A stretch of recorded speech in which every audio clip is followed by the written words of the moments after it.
আজকে আমি আপনাদের সঙ্গে শেয়ার করব দেশি মুরগির ঝোল। পাতলা পাতলা আলু দিয়ে দেশি মুরগির ঝোল প্রেসার কুকারে, একদম দুর্দান্ত স্বাদের রেসিপি। এটাই আমি আপনাদের সঙ্গে শেয়ার করব। আর খেতেও খুব সুন্দর হয়, কারণ দেশি মুরগির ঝোল কিন্তু কষা কষা অতটা ভালো লাগে না, পাতলা পাতলা ঝোল হলে আলু দিয়ে খুব সুন্দর লাগে। সেটাই আমি কিভাবে করছি, আর একদম হালকা তেল মশলাই করে দেখাবো, কোনো রকম বেশি কিছু মশলা ব্যবহার করব না। এতেই আমার ঝোলের দুর্দান্ত টেস্ট হবে। চলুন তাহলে দেরি না করে দেখে নেওয়া যাক আমার আজকের ভিডিওটি। দেশি মুরগির ঝোল বানানোর জন্য এখানে আমি 600 গ্রাম দেশি মুরগি নিয়ে নিয়েছি, আর এটাকে ধুয়ে পরিষ্কার করে নিয়ে নিয়েছি। এখানে আমি একটা লোহার কড়া বসিয়ে নিয়েছি। কড়ার মধ্যে অল্প 2 চামচ পরিমাণে সরষের তেল দিয়ে দিলাম। এবারে তেলটা গরম হলে আলুগুলো তেলের মধ্যে দিয়ে দিলাম, আর আলুগুলোকে আমি একটু ভেজে নেব। আর এটা হাই ফ্লেমেই আছে গ্যাসের ফ্লেমটা আমার। এগুলো উল্টে পাল্টে আমি একটু গোল্ডেন করে ভেজে নেব আলুগুলোকে। আলুগুলো আমার গোল্ডেন করে ভাজা হয়ে গেছে। এখন আলুগুলোকে আমি তুলে নেব একটা বাটির মধ্যে। আলুগুলো তুলে নিয়েছি। এখন আমি আর একটু তেল এর মধ্যে অ্যাড করছি, আর আমি এখন তেলটাকে গরম হতে দিয়েছি। তেলটা গরম হলে আমি অল্প একটু চিনি এর মধ্যে দিয়ে দিলাম তেলের মধ্যে। আর যখন চিনিটা উঠে আসবে তারপরে আমি কি দেব দেখাচ্ছি, কারণ চিনিটা এখনো তেলের উপরে উঠে আসেনি। চিনিটা আমার এখন দেখুন উঠে এসছে তেলের উপরে। এখন 3টে এলাচ আর একটু দারচিনি আমি এর উপরে দিয়ে দিলাম। আর এখানে 2টো মিডিয়াম সাইজের পেঁয়াজ কেটে নিয়েছি, আদা রসুন নিয়ে নিয়েছি, এগুলো পেস্ট করে নেব। আর পেঁয়াজটা আমি এখন দিয়ে দেব তেলের মধ্যে। তেলের মধ্যে পেঁয়াজটাকে আমি দিয়ে দিলাম, আর মিডিয়াম টু লো ফ্লেমে রেখে আমি পেঁয়াজটাকে এখন ভাজতে থাকবো। পুরো গোল্ডেন করে ভেজে নেব। যতক্ষণ না গোল্ডেন হচ্ছে ততক্ষণ কিন্তু আমি পেঁয়াজটাকে ভাজতে থাকবো। পেঁয়াজটা আমার গোল্ডেন করে ভাজা হয়ে গেছে। এখন আমি আদা রসুনের পেস্টটা দিয়ে দিচ্ছি। পেস্টটা দিয়ে আমি একবার নেড়ে নিচ্ছি পেঁয়াজের সঙ্গে। দিয়ে দিচ্ছি 1 চামচ হলুদ, খুব ছোট চামচ, দেখুন দেখলে নিশ্চয়ই বুঝতে পারছেন। এই চামচের 1 চামচ হলুদ দিয়ে দিলাম।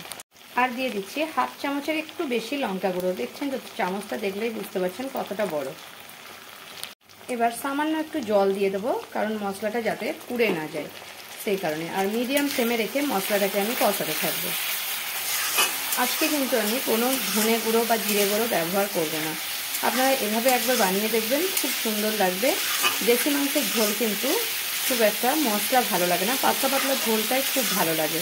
তাই আমি আজকে পাতলা পাতলা ঝোল বানিয়ে দেখাবো। মশলাটা আমার কষানো হয়ে গেছে, মশলা থেকে তেল বেরিয়ে এসছে।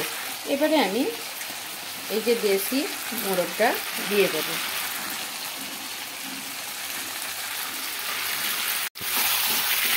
এবারে 1-2 মিনিট আমি হাই ফ্লেমে দিয়ে মশলার সঙ্গে ভালোভাবে মিশিয়ে নিচ্ছি মাংসটাকে। এবারে মাংসের মধ্যে দিয়ে দিচ্ছি 1 চামচের মতো লবণ। আর আমি দিয়ে দেবো 1 চামচের থেকে অল্প একটু আরেকটু সামান্য লবণ, কারণ পুরো মাংসের জন্য লবণটা আমি দিয়ে দিলাম। এবারে মিডিয়াম টু লো ফ্লেমে রেখে এটাকে নাড়তে থাকবো আর কষাতে থাকবো।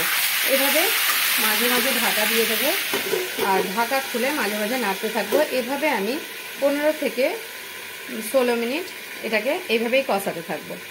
15 থেকে 16 মিনিট হয়ে গেছে। মিডিয়াম ফ্লেমে আমি কষিয়ে নিয়েছি মাংসটাকে। এবারে আমি ছোট্ট একটা টমেটোকে কেটে দিয়ে দিলাম, আর 3টে চেরা কাঁচা লঙ্কা দিয়ে দিলাম।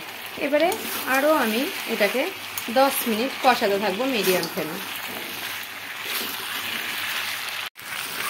এখন টমেটোটা দেওয়ার পরে টমেটোটাও গলে গেছে। এখন আমি আলুগুলোও দিয়ে দিচ্ছি, আর এর মধ্যে জল দিয়ে দেবো এখন পরিমাণ মতো। এবারে আমি পরিমাণ মতো জল দিয়ে দিচ্ছি।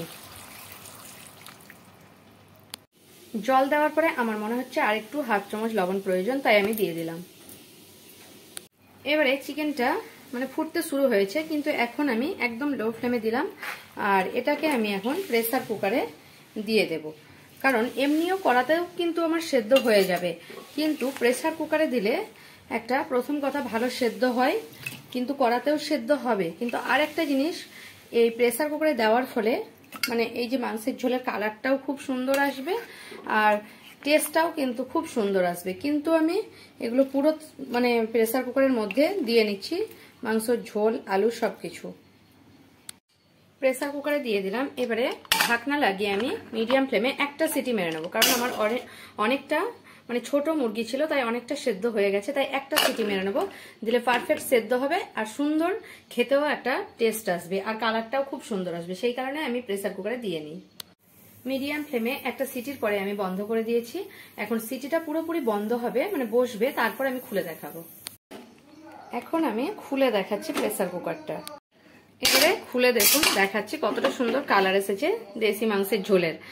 আর এই ঝোলটার মানে প্রেসার কুকারে দিলে কি হয়, সেদ্ধও ভালো হয় আর ঝোলটার কালারও সুন্দর হয় আর স্বাদটাও খুব ভালো, সেই কারণেই আমি প্রেসার কুকারে দিই। প্রেসার কুকারে না দিলেও কিন্তু আপনাদের সেদ্ধ হয়ে যাবে, কিন্তু একটু বড় মুরগি থাকলে প্রেসার কুকারে দিলেই ভালো হয়।